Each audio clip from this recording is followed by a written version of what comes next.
Comenzamos con el asma. Dentro de las enfermedades broncopulmonares obstructivas crónicas tenemos el asma.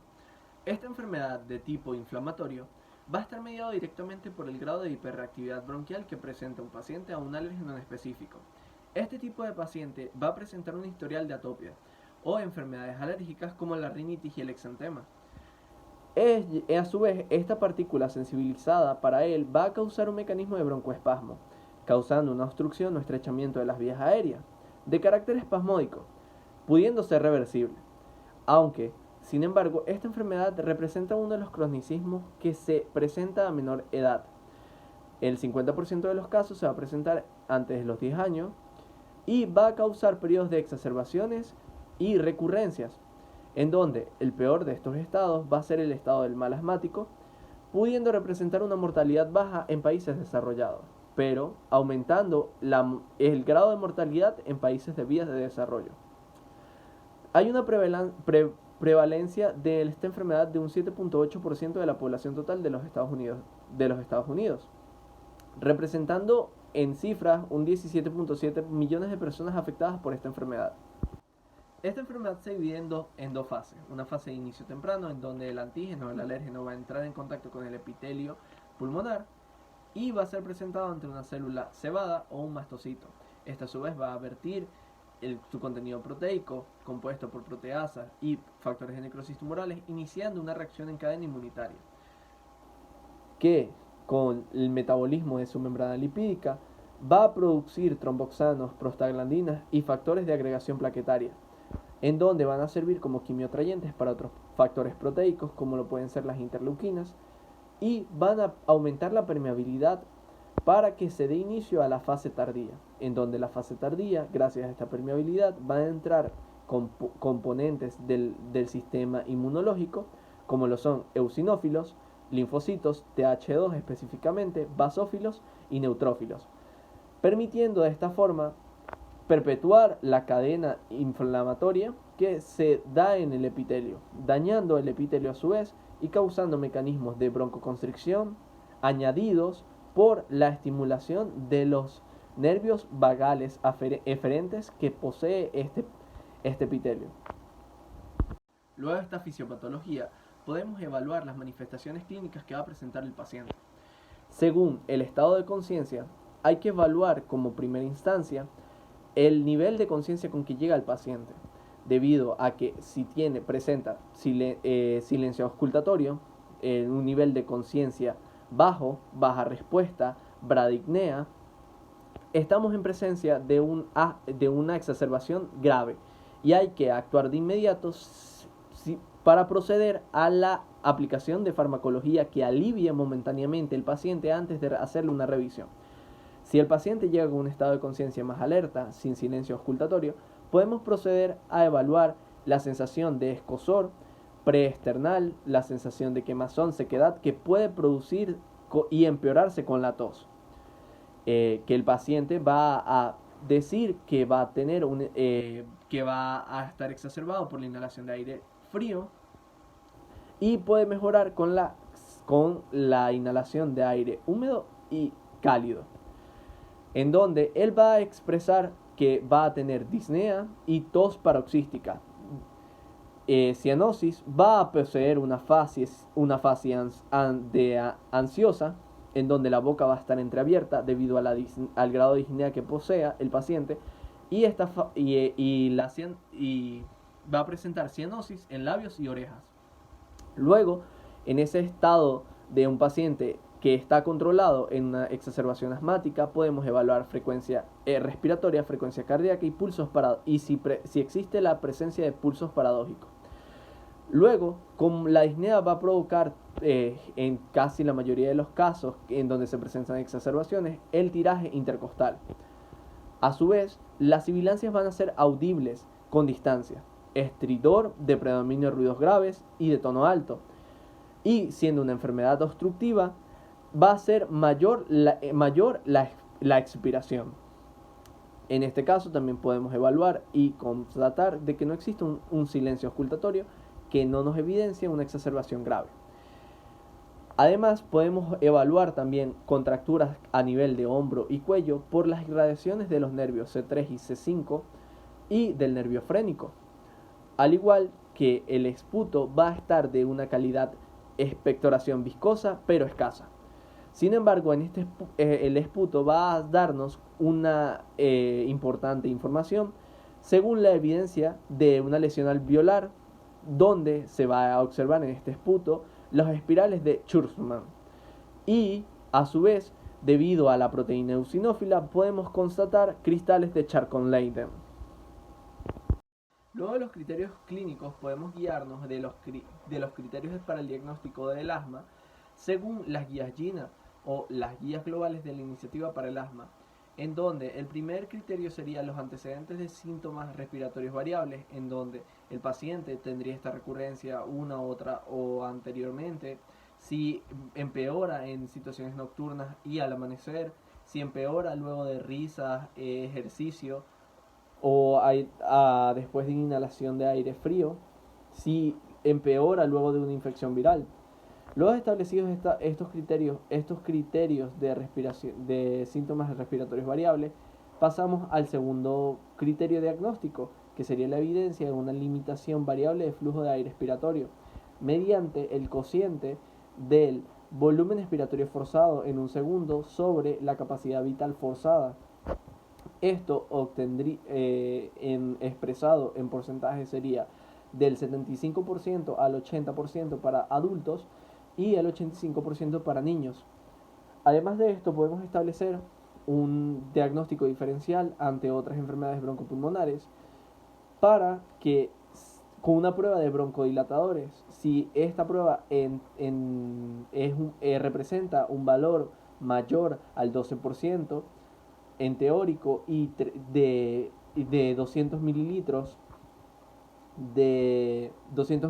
de aire, esta prueba sería positiva, permitiendo establecer una mejoría ante la primera medición, luego la posterior aplicación del broncodilatador y luego la evaluación de estos criterios para saber que esta prueba ha sido positiva. En otras guías también se puede constatar que se considera positiva la prueba de los broncodilatadores luego de 400 mililitros de aire o mayor al 15% del volumen teórico de este coeficiente.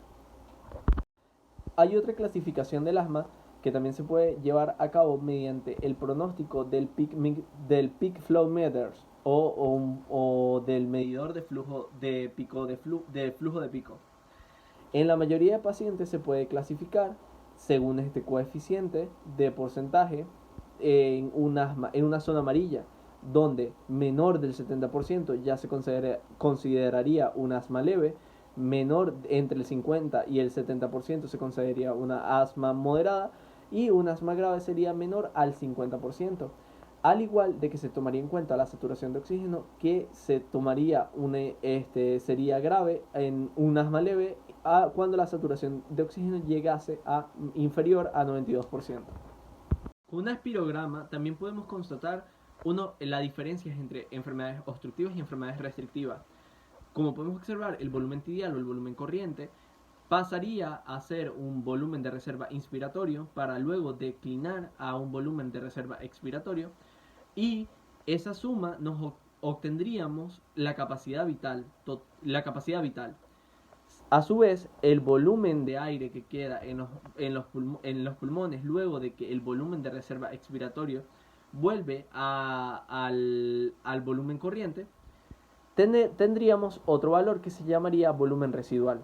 Este volumen residual, la suma del volumen residual más la capacidad vital, nos daría una capacidad pulmonar total, en donde en las enfermedades obstructivas esta capacidad pulmonar total estaría aumentada. Sin embargo, el volumen residual también estaría aumentado y la capacidad vital estaría mucho en menor cantidad. Y en un parámetro restrictivo, en una enfermedad restrictiva, estaría en la capacidad pulmonar total muy disminuida debido a la disminución de la capacidad vital y a la disminución en gran cantidad del volumen residual a comparación de las enfermedades obstructivas. Entonces, podemos establecer, según esta guía para el MIR, es el examen de médicos internos residentes de para España, podemos deducir de que el volumen expiratorio forzado en un segundo sobre la capacidad vital forzada, tendríamos, si se encuentra menor a 70%, estaríamos en presencia de una enfermedad obstructiva. Y si estaría mayor a 70%, estaríamos en presencia de una enfermedad no obstructiva. Sin embargo, tendríamos que preguntarnos también en cómo se encuentra la capacidad vital forzada, en donde la medición, si sería menor al 80%, estaríamos en una enfermedad restrictiva, presentando un patrón mixto de enfermedad obstructiva y restrictiva, pero por sugestión, ya que no se puede constatar una enfermedad restrictiva sin la importancia de la pletismografía. Sin embargo, al ser mayor de 80%, sería una capacidad vital forzada normal y obtendríamos un patrón obstructivo solamente. Al otro lado del algoritmo, sabiendo que tenemos encima del 70% y no estamos en presencia de una enfermedad obstructiva, tenemos que revisar de nuevo la capacidad vital forzada para saber que si está menor a 80, tendríamos un patrón netamente restrictivo, sugestivo nuevamente, porque sin la pletismografía no podríamos constatar este hecho. Y también, si en el caso sería mayor a 80, tendríamos un patrón sencillamente normal. Esto también le podemos añadir la importancia de la prueba de broncodilatadores positivas para diferenciarlos entre una enfermedad restrictiva, al igual de que para diferenciar de entre una misma enfermedad obstructiva, del asma, por ejemplo, al EPOC. Y aquí tenemos una curva de flujo, volumen, en donde la inspiración estaría en la parte inferior, denotada, y tendríamos un valor normal, donde el eje de las X del plano cartesiano representaría la capacidad vital forzada. Y podemos observar que en la restrictiva la capacidad vital está casi en la mitad. Sin embargo, no tenemos el patrón constitutivo de la curva flujo-volumen de las enfermedades obstructivas, que sería el caso de la aleta de tiburón, que hace una muesca debido a que es en la expiración en donde las enfermedades obstructivas presentan deficiencias, ya que en la inspiración el volumen residual está alto, lo podemos hacer la inspiración, pero no podemos realizar una expiración de forma correcta por el colapso o el estrechamiento de las vías aéreas. También se puede observar otras curvas flujo-volumen como la obstrucción fija y una obstrucción intratorácica, que nos mostraría en el patrón es una mediación en cuanto a la expiración, y una obstrucción extratorácica, que estaría la curva mellada en la inspiración. Luego de finalizado el tema del asma, podemos hablar entonces de la enfermedad pulmonar obstructiva crónica o EPOC, que es una enfermedad que se caracteriza por la obstrucción crónica y poco reversible de las vías respiratorias. Ella, en teoría, no debería de ser reversible, al menos que presente un patrón mixto de entre EPOC y asma. El EPOC se caracteriza básicamente por el daño al epitelio, causando una obstrucción crónica e hipersecreción de moco, que puede estar mediada por varios estímulos que ya hablaremos más adelante, y constataremos que no se trata de una enfermedad asmática debido a la prueba de broncodilatador, que estaría en este caso negativa.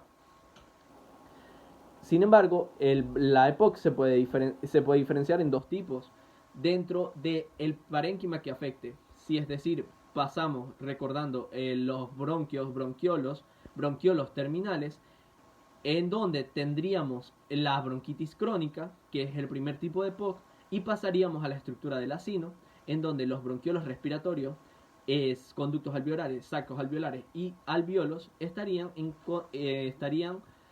podrían estar representando un daño a través del enfisema, que sería otro tipo de EPOC.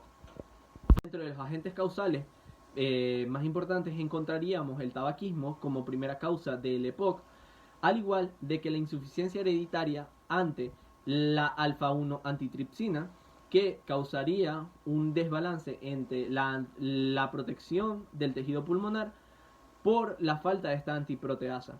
Al igual de que el asma también puede desencadenar una reacción de EPOC, y la hipersensibilidad de las vías respiratorias como tal, mediadas por genes que explicaríamos más adelante.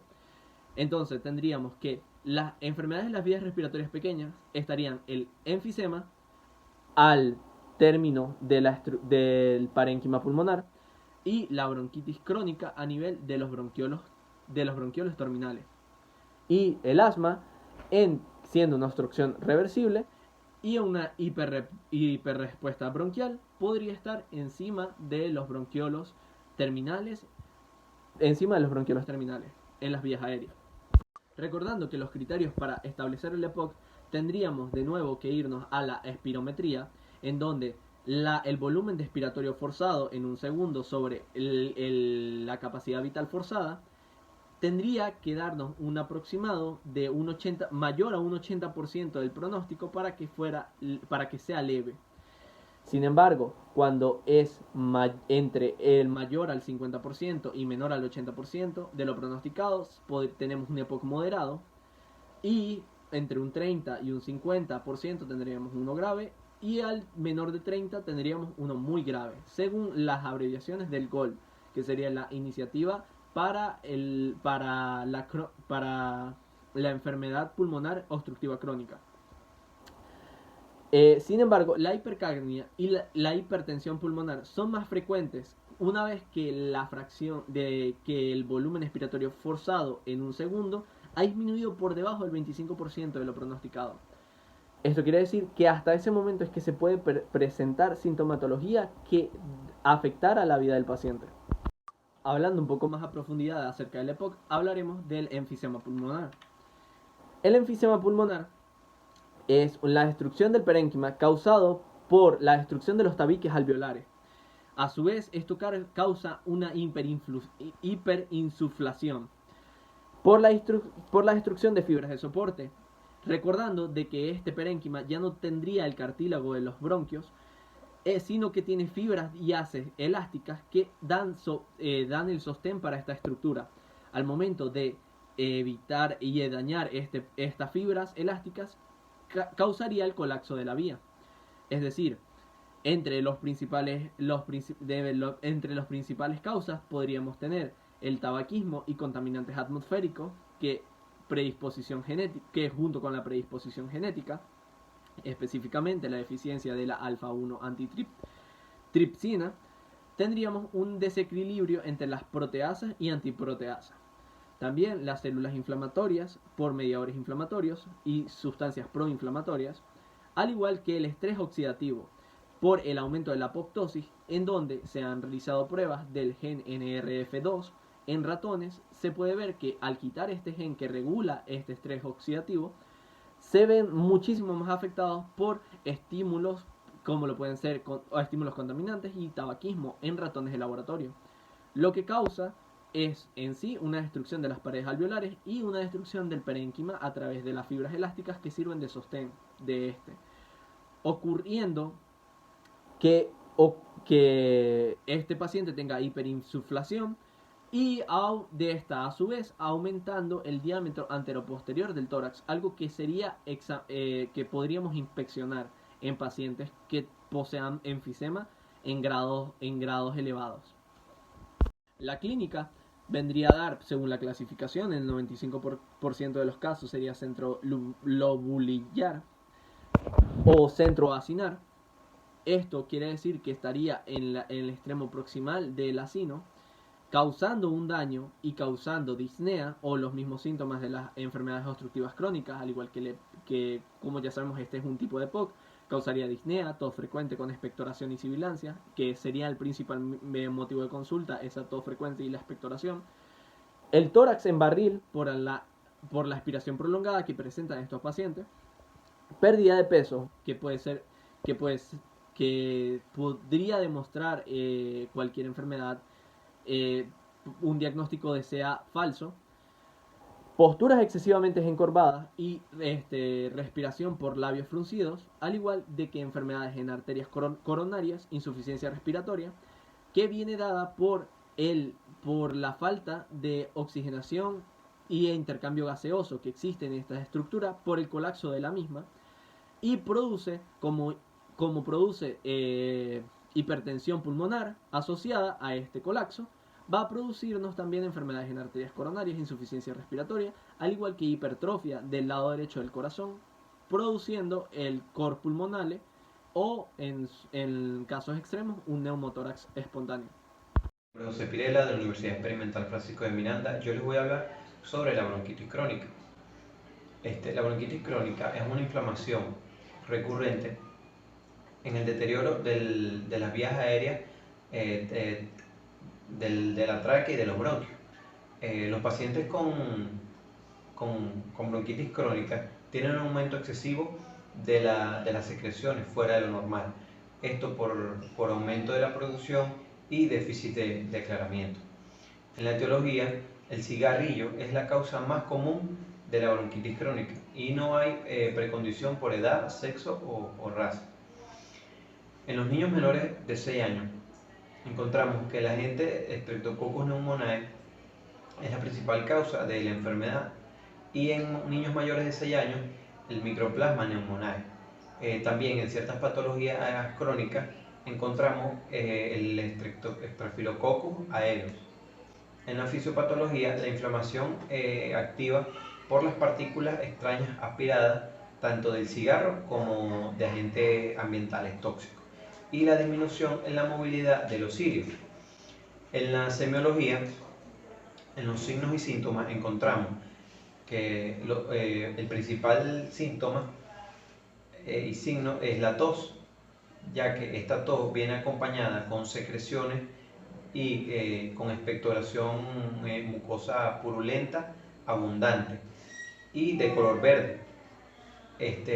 La presencia en tal caso de sangre podríamos llevar a que puede ser una broncoectasia o cáncer. En la inspección general, cuando nuestro paciente llega y encontramos que tiene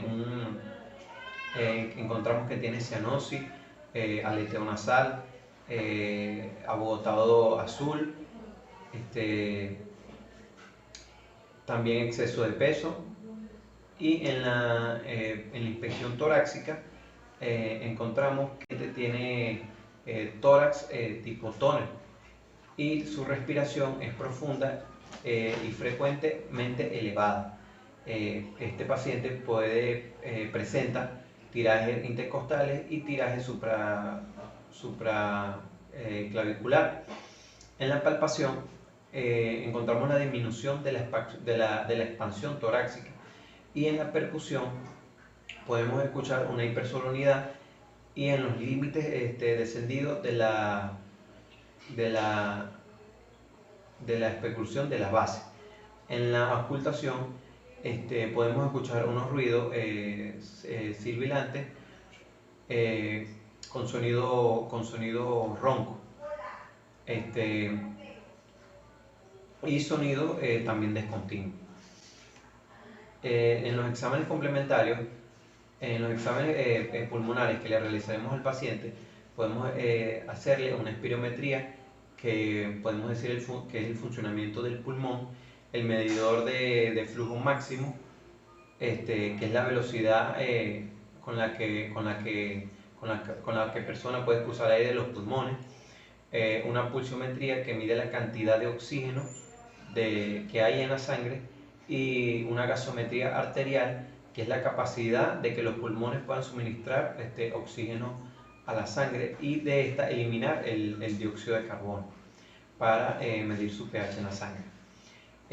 También una de las más importantes es la rayos X, que los tejidos internos, los huesos y los órganos en la placa se presentan en contornos irregulares de estructura broncovascular.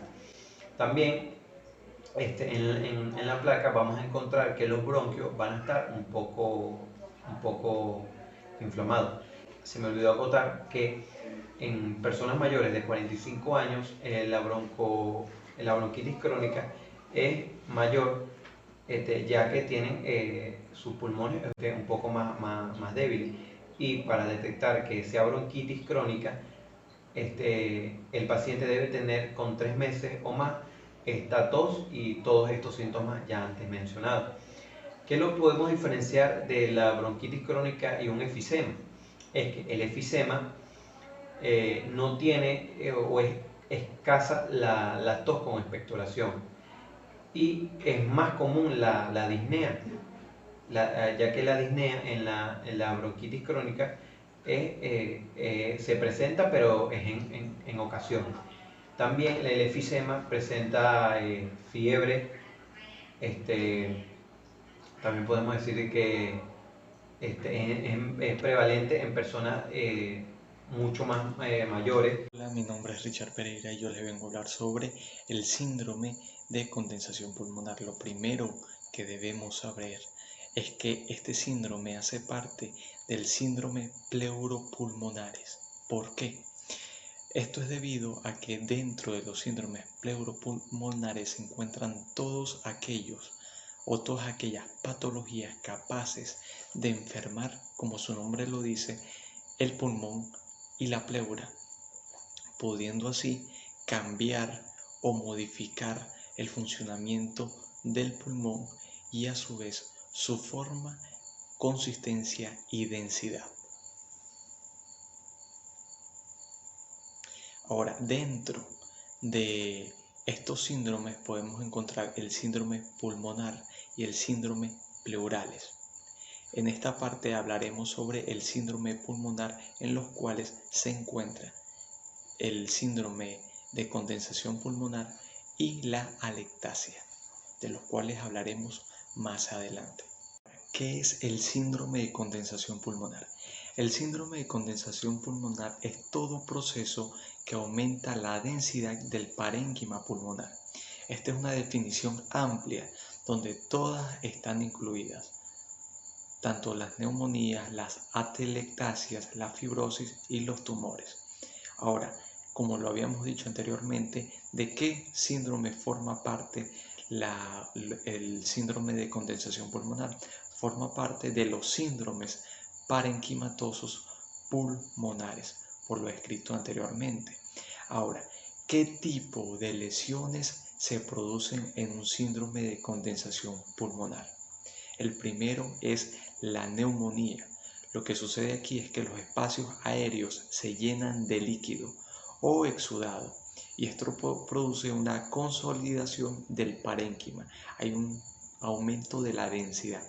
Esta es una de las principales características de la densidad pulmonar, que se hace homogénea, lo que podríamos definir como neumonía. También está la atelectasia, que es cuando el pulmón pierde volumen a expensas de la reducción de los espacios aéreos, quedando colapsado. Esto se le define como atelectasia. Pasando a la exploración física, encontraremos que en la inspección la movilidad del lado afectado se encuentra disminuido. Esto debido a que la ventilación está alterada y está afectada la elasticidad del pulmón. En la palpación corroboraremos la hipomovilidad y encontraremos las vibraciones vocales aumentadas. Esto porque el pulmón está condensado, convirtiéndose así en un medio más homogéneo. Esto hace que sea un mejor transmisor del sonido. En la percusión la sonoridad está disminuida, no va a haber un claro pulmonar y esto hará que haya mate o submate. Por su parte, en la auscultación vamos a encontrar un aumento de los ruidos respiratorios, además que puede ir acompañado de un llamado soplo tobario, llamado de esta manera debido al paso del aire a través de un tubo.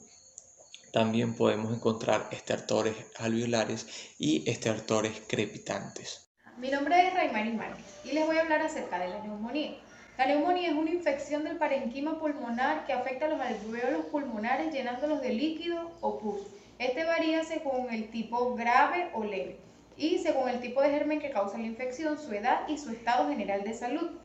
Lo clasificamos de acuerdo a la parte del pulmón que afecta, al tipo de germen que lo causa y al sitio o al medio ambiente. Con respecto a la neumonía lobular, este es un tipo de neumonía según el lugar del pulmón que afecta y como lo dice su nombre, esta afecta una parte del lóbulo o el lóbulo pulmonar completo.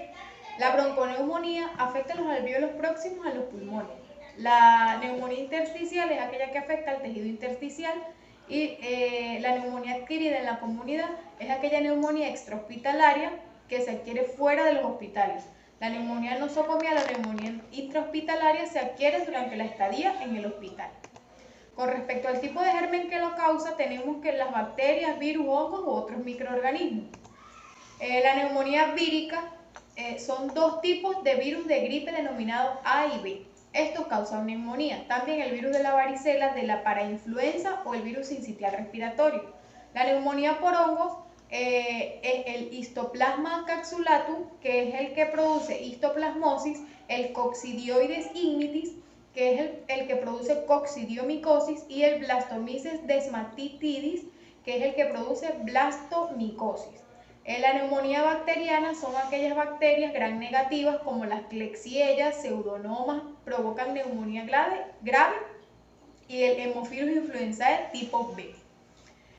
La neumonía por Pneumocystis carinii es un microorganismo común que puede residir en los pulmones normales, causando enfermedad, solo cuando el sistema inmunitario está debilitado. La neumonía estafilocóxica es producida por el Staphylococcus aureus, la neumonía neumocóxica es producida por el Streptococcus pneumoniae y la neumonía por aspiración, que se produce cuando la materia aspirada es tóxica para los pulmones. A esto también le llamamos neumonía química.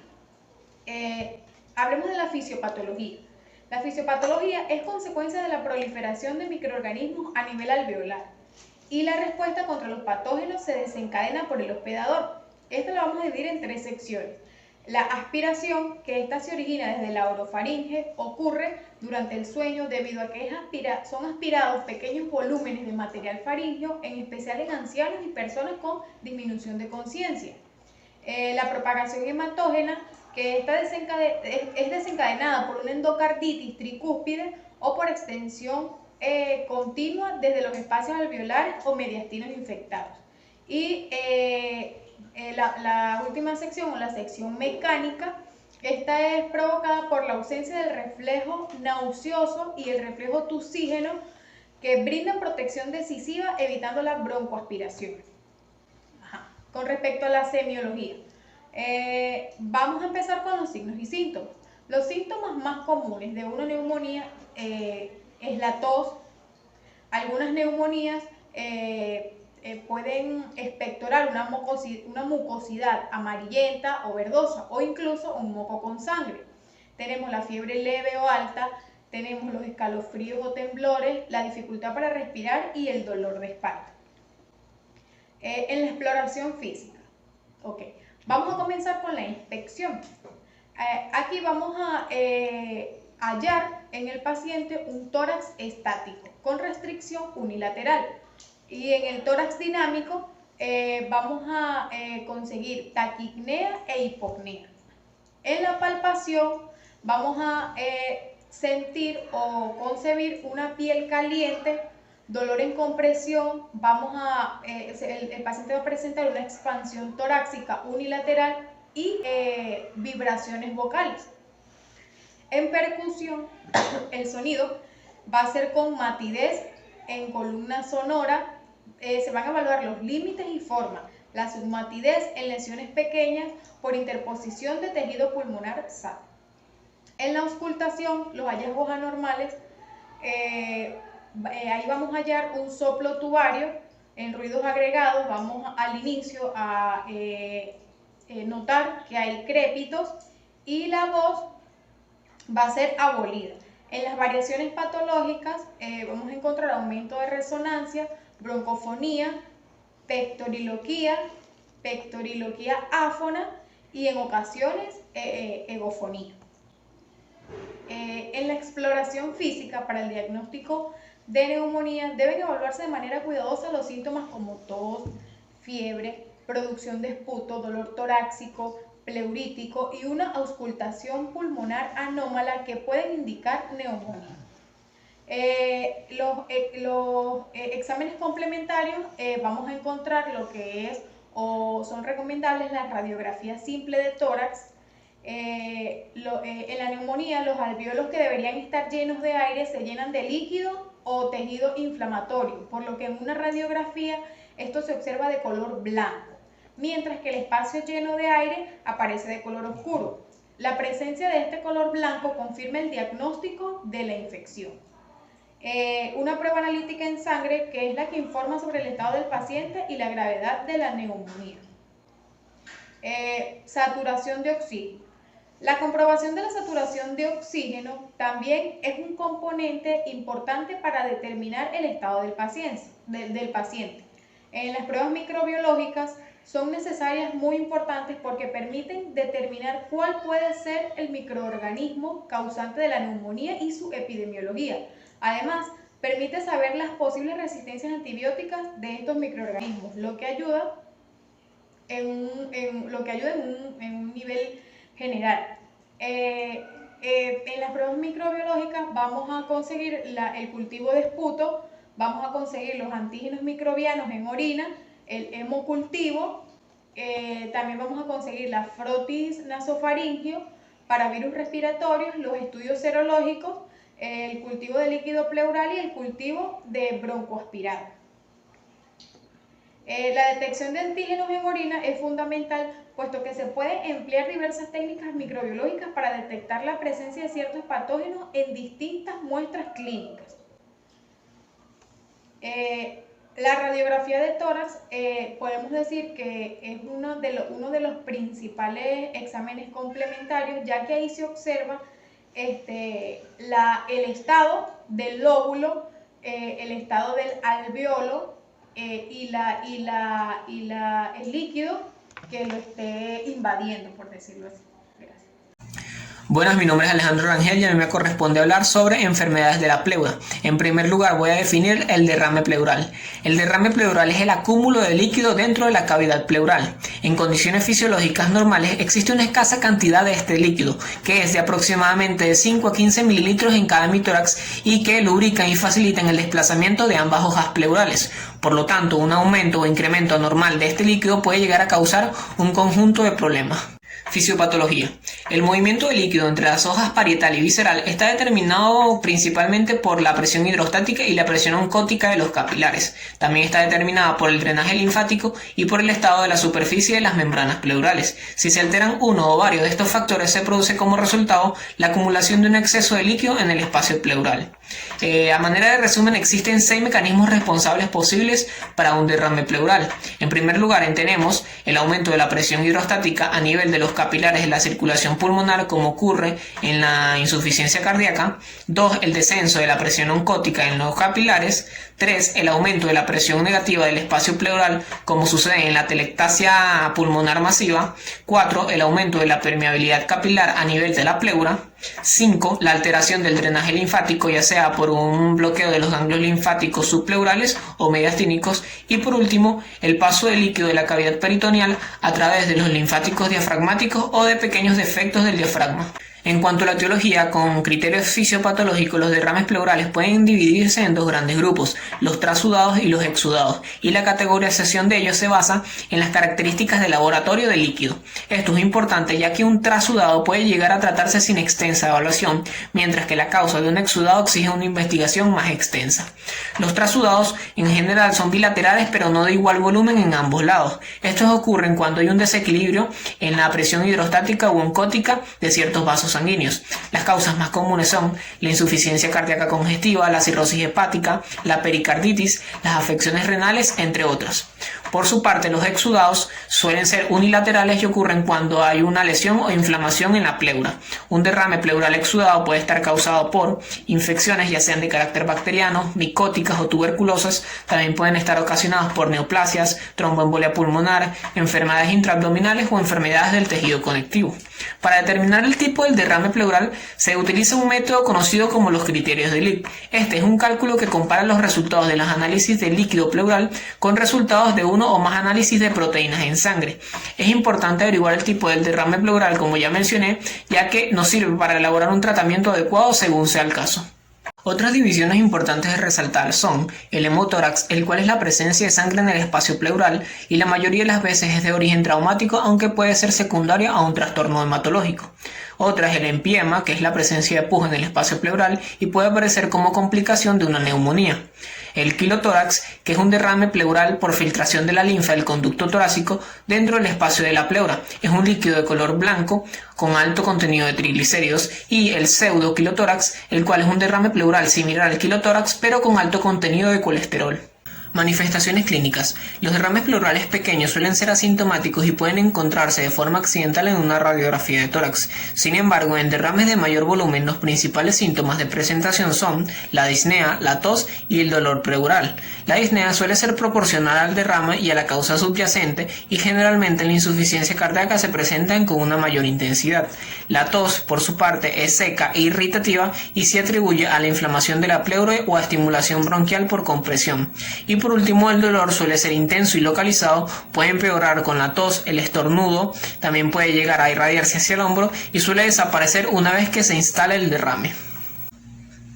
En cuanto al diagnóstico, cuando nos encontramos frente a un paciente en quien las manifestaciones clínicas descritas sugieren la presencia de un derrame pleural, una anamnesis exhaustiva puede ser muy útil para orientarnos hacia el proceso etiológico. A través de ella podemos obtener información como, por ejemplo, la presencia de disnea, ortopnea o palpitaciones, también antecedentes de tuberculosis, de hepatitis B o alcoholismo, también presencia de edemas o varices en los miembros inferiores y antecedentes de traumatismo en el tórax. Posteriormente debe realizarse un examen físico cuyos hallazgos dependerán de la magnitud del derrame. Cuando este es pequeño resulta muy difícil de detectar semiológicamente. Sin embargo, cuando tiene un mayor volumen pueden llegar a aparecer las siguientes características. Puede haber una menor movilidad y una respiración superficial a la inspección. Durante la palpación pueden haber frotes si el derrame es pequeño y una aboliación de vibraciones vocales si es de mayor magnitud. Suele haber matidez en el hemitórax comprometido durante la percusión y una disminución o ausencia del murmullo vesicular en la auscultación. En cuanto a los exámenes complementarios, la radiografía de tórax, la ecografía pleural y la tomografía computarizada pueden permitirnos confirmar la presencia de un derrame pleural. Sin embargo, la principal herramienta para su diagnóstico definitivo es la radiografía del tórax. Cuando el derrame pleural es menor de 200 mililitros, solo se puede observar el borramiento del seno costofrénico posterior, y cuando este es mayor o superior de los 1500 mililitros, se produce el desplazamiento mediastínico hacia el lado opuesto. El neumotórax. El neumotórax es la presencia y acumulación de aire exterior o pulmonar dentro de la cavidad pleural. Se produce cuando el aire se filtra y ejerce una presión en la parte externa del pulmón, lo que lo hace colapsar. Este puede llegar a ser un colapso parcial o total del parenquima pulmonar por efecto de su elasticidad. En cuanto a la etiología, los neumotórax se pueden producir de forma espontánea sin ninguna enfermedad pulmonar subyacente o ser secundaria a una enfermedad del parénquima. Inclusive pueden estar producidos por un traumatismo accidentado o por determinados procedimientos médicos. Los neumotórax se pueden clasificar de la siguiente forma. Pueden ser espontáneos, dentro de los que incluyen los primarios, que ocurren en personas aparentemente sanas. Es más frecuente en hombres jóvenes, delgados, con hábitos asténicos y con antecedentes de tabaquismo. También encontramos los secundarios, que son producidos por una enfermedad pulmonar aparente como la fibrosis quística, la esclerodermia, la tuberculosis o la sarcoidosis. También los catemenial, que se producen 3 días antes o después del ciclo menstrual. Por otra parte, encontramos los adquiridos, que son los traumáticos provocados por traumatismos de tórax abiertos o cerrados como las heridas punzantes o las fracturas costales, y los iatrogénicos, que se producen a través de procedimientos médicos como colocación de vías intravenosas centrales, asistencia respiratoria mecánica, tracocentesis o biopsias pleurales. Y por último encontramos el neumotórax a tensión, el cual es una de las complicaciones más frecuentes del neumotórax y que está producida cuando el aire se acumula entre la pared torácica y el pulmón, lo que aumenta la presión del tórax y reduce la cantidad de sangre que regresa al corazón. Fisiopatología. Existe una gran cantidad de teorías postuladas para explicar el origen del neumotórax. Sin embargo, quizás la más aceptada en la actualidad es la propuesta por West. Para entender esta fisiopatología hay que saber que en condiciones normales la presión de la cavidad pleural es inferior a la atmosférica. Los valores más bajos de la presión intrapleural se alcanzan al expandir la caja torácica durante la inspiración forzada y los niveles más altos al final de una expiración forzada. Esta presión intrapleural no es uniforme, ya que a nivel apical la presión es más negativa que a nivel de la base. lo que provoca una mayor distensión de los alvéolos apicales, favoreciendo así la rotura alveolar o la aparición de bullas que al romperse causarían el neumotórax.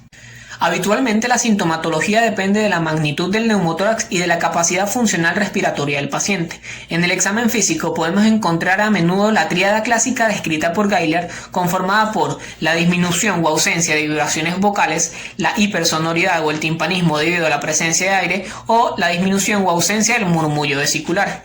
Generalmente en más del 10% de los casos del neumotórax es asintomático. Sin embargo, cuando hay síntomas, que es en aproximadamente el 80%, se presentan clínicas en reposo o realizando alguna actividad normal.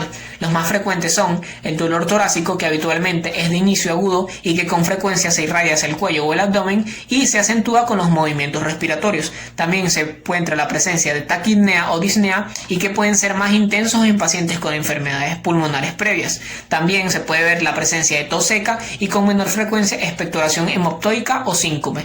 Otras manifestaciones menos comunes son el enfisema cutáneo, la hipoxemia, la hipercapnia o la alcalosis respiratoria. Finalmente, ante la sospecha clínica de neumotórax, se debe realizar una radiografía de tórax posterior y lateral durante la inspiración. En ella se podrán observar aspectos significativos como hiperclaridad, ausencia de trama vascular o visualización del borde del pulmón. Estas características nos servirán para realizar el diagnóstico definitivo. Eventualmente debe solicitarse una tomografía computarizada para el diagnóstico diferencial con las grandes bullas enfisematosas. Siguiendo con la exposición de mis compañeros, hablaremos de la atelectasia. La atelectasia o colapso de un pulmón previamente insuflado, como la expansión incompleta del mismo podemos clasificarla en tres tipos: la de reabsorción y compresión, que estas podrían llegar a ser un estado reversible, y la de contracción. Esto es causado por una obstrucción bronquial y el aire queda atrapado y es absorbido por la circulación, causando un colapso alveolar. En la inspección de este paciente podríamos observar el desplazamiento de la tráquea hacia el lado que está colapsado. Los espacios intercostales estarían mucho más cerrados, menor volumen del lado afectado, en consiguiente menor volumen, menor movilidad, que podríamos constatar en la palpación. Al igual que podríamos constatar en la palpación las vibraciones vocales disminuidas. En cuanto a la percusión, sería mate para el pulmón que estaría colapsado, y en la auscultación escucharíamos ausencia de ruidos respiratorios y menor transmisión de la voz.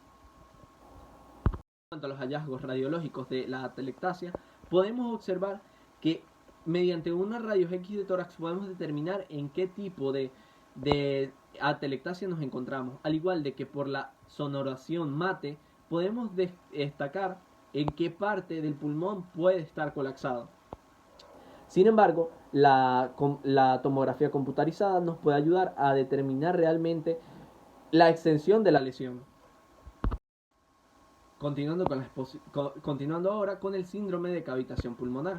El síndrome de cavitación pulmonar básicamente existe cuando hay una destrucción del parénquima, formando una cavidad. Esta cavidad puede aparecer dado por accesos pulmonares, cavernas por tuberculosis, quistes pulmonares o las bulas por destrucción del mismo parénquima. Este síndrome físico tiene la capacidad, para que este síndrome sea físico y palpable, tiene que tener la capacidad de tener un diámetro mayor a 5 centímetros, bordes irregulares, al igual de que sea superficial. En cuanto a la inspección de este paciente, vamos a tener de que la palpación será mediante la disminución de los movimientos respiratorios, la amplexación y la amplexión estarían disminuidos del lado afectado, la percusión sonaría mate, en la auscultación escucharíamos un soplo cavitatorio, similar al del síndrome de compresión. Sin embargo, este sería un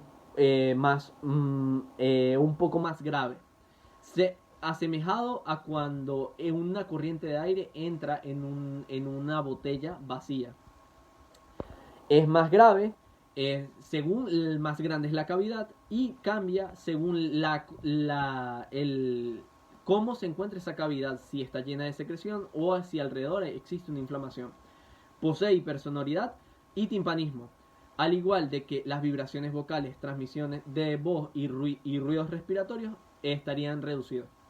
En esta radiografía, antes de hacer un abordaje a esta misma lesión, podemos observar cómo se denotan esos bordes regulares.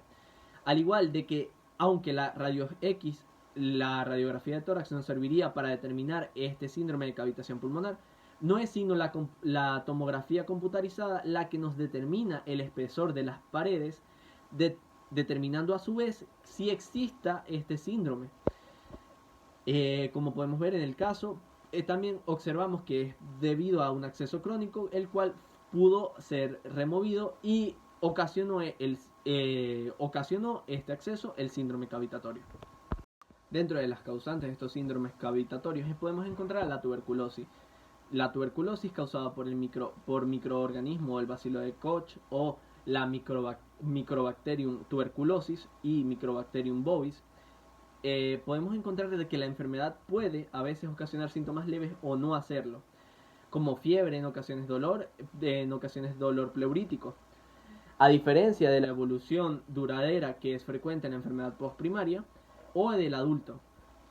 Sin embargo, tenemos que la localización de los lóbulos medios e inferiores pasaría a ser una lesión primaria, por lo común de esto se cura de forma espontánea, y luego pasaría a ser o a persistir como un nódulo calcificado, que sería la lesión típica, lesión de Gone. El cuadro inicial del adulto incluye manifestaciones inespecíficas e insidiosas, como son fiebre diurna, diaforesis nocturna, pérdida de peso, anorexia, malestar y debilidad. Conforme evoluciona esta enfermedad aparecen tos que genera esputo purulento con rasgos de sangre. Característico de dicha enfermedad, se pueden formar cavidades extensas, como es el síndrome cavitatorio, y puede existir una hemoptosis masiva por algún vaso de la pared que pudo haber sido erosionado. También tenemos que recordar la facilidad con que esta enfermedad produce adenopatías, y su localización sería en las partes apicales posteriores de los lóbulos superiores y en la parte superior de los lóbulos inferiores. La mejor forma de diagnosticar el contacto con este bacilo sería a través de una reacción Mendel-Mantoux, en donde se aplicaría 0.1 mililitros de solución inoculada de tuberculina antigua de Koch, en donde al pasar de 2 a 4 días estaría formándose una pápula de ser positivo o una infiltrado papular de mayor a 10 milímetros para la población en general. Al igual de que un estudio radiológico en etapas avanzadas de la enfermedad se puede constatar las lesiones pulmonares, que en la mayoría de los casos, cuando los pacientes no son inmunosuprimidos, es en donde se presenta esta enfermedad.